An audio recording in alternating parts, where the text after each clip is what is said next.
Dành riêng cho Backstabber của tôi, với tình yêu, đó là một ngôi nhà gỗ dành cho lứa tuổi trung niên, nằm ở dãy núi Blue Ridge. Chúng tôi là một cặp vợ chồng siêu cấp, cô ấy và tôi, được sắp đặt theo cách của chúng tôi, và cơn gió phương Bắc khắc nghiệt bất thường đã thổi bùng lên bất cứ ai dự định có một khoảng thời gian vui vẻ bên ngoài. Chúng tôi thường ở lại, nhưng hôm nay thì khác. Rất khác nhau, tôi ôm một cốc cà phê tù nhân ướt át giữa hai lòng bàn tay và để ánh mắt phóng khoáng ra bên ngoài những ô cửa sổ mờ sương. Không có lý do gì để mong đợi bất cứ ai xuất hiện ngày hôm nay, những con đường nghẹt thở vì tuyết khô bông xốp. Một lớp băng đóng vai trò hỗ trợ bên dưới. Không ai không có xích lái xe 4 bánh, và một cái chết nhẹ ước muốn dám thực hiện chuyến leo dốc mà tôi đã nhìn xuống. Một lúc sau, cô ấy xuất hiện trên ván trượt. Tất nhiên, đầu tôi nghiêng theo trục của nó khi tôi suy nghĩ về ý nghĩa của sinh vật tóc vàng này đang đứng ở cửa nhà của tôi hôm nay. Không có ai đã đặt ngày hôm nay, tất nhiên, tôi sẽ không ở đó nếu họ có. Tôi có thể giúp bạn, tôi hỏi, cô ấy hất mày về phía tôi với một nụ cười nhếch mép mơ hồ quen thuộc. Tôi nghi ngờ điều đó. Cô ấy trả lời, lướt qua tôi vào phòng khách, xin lỗi cho tôi hỏi. Cô ấy không trả lời, và tôi buộc phải đóng cửa. Gió bắc đang thổi ra mặt tôi một cách vô tình. Bây giờ tôi đã là một tù nhân với chiếc cốc của tôi, nhưng một tù nhân cho ai? Bạn là ai? Người phụ nữ ném kính trượt tuyết, một chiếc mũ lông, găng tay và một chiếc áo khoác đẹp lên ghế sofa. Sau đó, cô ấy cởi bỏ đôi ủng màu trắng của mình và chỉ sau đó, cô ấy mới đối mặt với tôi. Thật không, Georgina, chúng ta sẽ trải qua điều này một lần nữa, cái cốc gần như thoát ra ngoài khi mặt tôi trắng bệch và da tôi lạnh đi. Làm sao bạn biết tên tôi? Cô ấy khoanh tay và mỉm cười, và tôi nghĩ cô ấy thật đáng yêu nếu tôi phải nói. Cao với mái tóc vàng dài, cô mặc một chiếc áo len cashmere màu hồng nhạt với quần trắng và tất giày màu hồng phấn. Cô ấy làm tôi nhớ đến ai đó, điều đó làm cho tôi cảm thấy tốt hơn một chút. Tuy nhiên, tôi không thể đặt cô ấy. Bạn vẫn không nhận ra tôi. Cô nhún vai và bước vào bếp. Đồ ăn đâu rồi? Cô hỏi, mở tủ màu xám. Bạn biết đấy, bạn có thể cho tôi ăn nhiều hơn. Em có biết anh thường xuyên quên không cho em ăn không? Cô ấy nhìn tôi chằm chằm, mong đợi một câu trả lời. Tôi không biết bạn là ai. Tôi nghĩ tôi nên gọi cảnh sát. Tôi đặt cốc xuống quầy đối diện nơi cô ấy đứng và với lấy di động trong túi sau. Tất nhiên là không có tín hiệu, nhưng dù sao thì tôi cũng đã giả vờ. Cô ấy phớt lờ tôi và lấy một hộp bánh quy giòn rít trên mặt bàn. Cô ấy mở một ống tay áo và ăn 5 chiếc bánh quy giòn cùng một lúc. Tôi nhìn khi mắt cô ấy sáng lên. Đây là những điều tuyệt vời, cô lao vào giữa những mảnh vụn còn lại. Cô lấy phần tay áo còn lại quay lưng lại ghế sofa và ngồi xuống. Tôi lại cất điện thoại vào túi. Việc sử dụng là gì? Dù sao thì cô ấy cũng không có vẻ là một kẻ giết người. Tôi hâm nóng cà phê trong lò vi sóng và ngồi xuống chiếc ghế liền kề với nhân vật bí ẩn. Vậy, bạn muốn gì? Cô ấy đỡ tôi chỉ bằng một ngón tay khi ăn xong 5 chiếc bánh quy giòn khác. Rồi nói, tôi muốn biết bạn sẽ làm gì với cảnh tiếp theo. Cảnh tiếp theo, cô ấy đã làm tôi chết. Người với Steven và các tiên nữ. Bạn đang nói về cuốn sách của tôi. Không ai biết về cuốn sách của tôi. Tôi đã làm việc trong bí mật vào những ngày như hôm nay, nhưng tôi chưa bao giờ thể hiện một linh hồn. Tôi sẽ nói về điều gì khác, cảm giác như chúng ta đã kết hôn mãi mãi và đừng nghĩ rằng tôi không biết bạn sắp hạ gục tôi biết. Tôi kiểm tra đồng hồ trên tường, còn chưa đến chưa? Tôi đã không chạm vào một giọt, cưới nhau, tôi vọng lại cố gắng bắt kịp, cô ấy đã cười, chà, bạn biết đấy, dù sao thì bạn đã làm việc với tôi bao lâu rồi, bây giờ hầu hết đã từ bỏ. Tôi sẽ đưa bạn cai đo. Tôi có thể gọi cho bác sĩ trị liệu vào ngày mai, ngay cả khi tôi không thể xuống núi thêm một tuần nữa. Cô ấy thích tôi, cô ấy sẽ nhận cuộc gọi. Cô gái tóc vàng lắc đầu, dứt bỏ tay áo bánh quy giòn. Bạn vẫn không thể tìm ra nó, bạn có thể. Ồ tốt, cô ấy đứng và nói trang phục. Người phụ nữ tập hợp lại trong một phễu khói đen, giống như một nữ thần đến từ một vùng đất vô danh xa xôi, mặc chiếc áo choàng đen được trang trí bằng màu trắng chính chiếc váy mà tôi luôn tưởng tượng.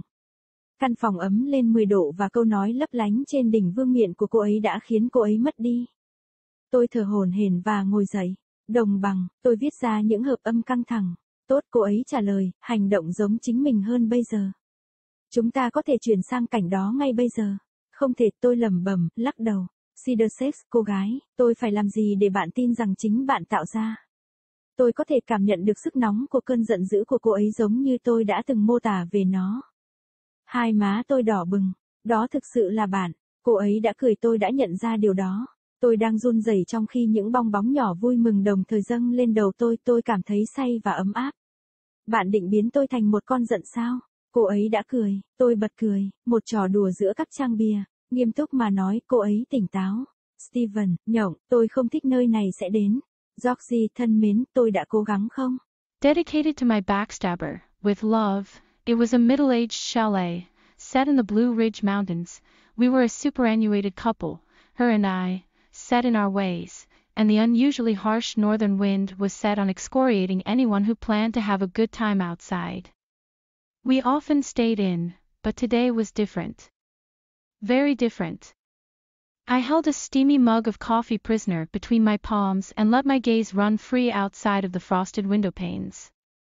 There was no reason to expect anyone to show up today. The roads were choked with fluffy dry snow. A layer of ice played the supporting role beneath. No one without chains, four-wheel drive, and a mild death wish would dare make the steep trek I looked down upon. Moments later, she showed up on skis. Of course, my head tilted on its axis as I pondered the meaning of this blonde creature standing at my chalet door today. No one had booked today. I wouldn't have been there if they had, of course.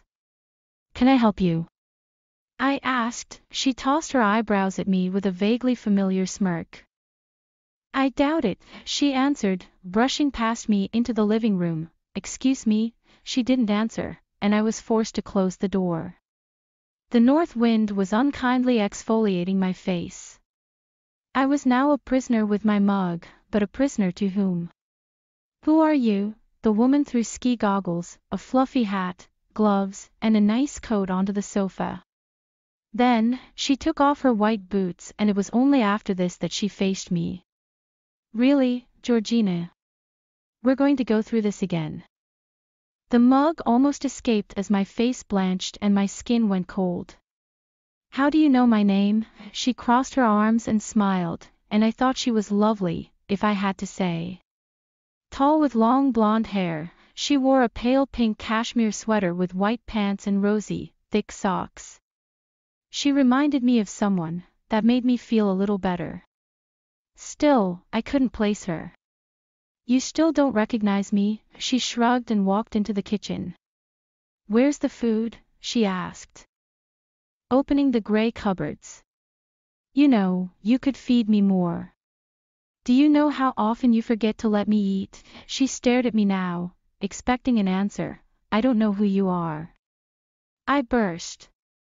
I think I should call the cops. I set my mug down on the counter opposite where she stood and reached for the cell in my back pocket. No signal, of course, but I pretended anyway. She ignored me and pulled a box of Ritz crackers off the countertop. She opened a sleeve and ate 5 crackers at once. I watched as her eyes lit. These are fantastic, she spurted between the remaining crumbs. She took the rest of the sleeve with her back to the sofa and sat down. I put my phone back in my pocket. What was the use? She didn't appear to be a killer anyway. I reheated my coffee in the microwave and sat down in the chair adjacent to the mysterious character. So, what do you want? She held me up with just one finger as she finished off another 5 crackers, then said, I want to know what you're going to do with the next scene. Next scene? She deadpanned me. The one with Steven and the nymphs. You're talking about my book? No one knew about my book. I worked on it in secret on days like today, but I had never shown a soul. What else would I talk about? Feels like we've been married forever, and don't think I don't know you're about to knock me off. I know. I checked the clock on the wall. It wasn't even noon. I hadn't touched a drop. Married? I echoed, trying to catch up. She laughed. Well, you know. How long have you been working on me anyway? Most would have given up by now. I'll give you that. I could call my therapist tomorrow, even if I couldn't get down the mountain for another week. She liked me, she'd take the call. The blonde shook her head, finishing off the sleeve of crackers. You still can't figure it out, can you?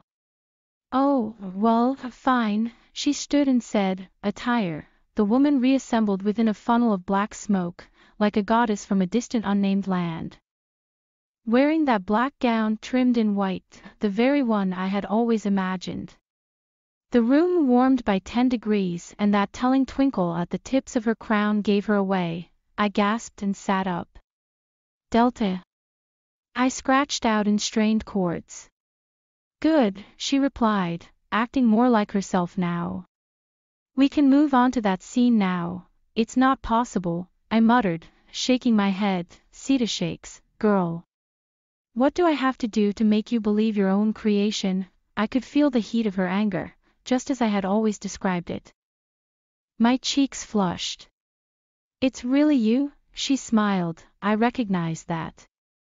I was shaking while little glee bubbles were simultaneously rising to my head. I felt drunk and warm.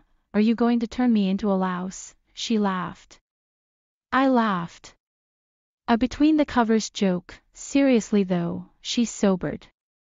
Stephen. Nymphs.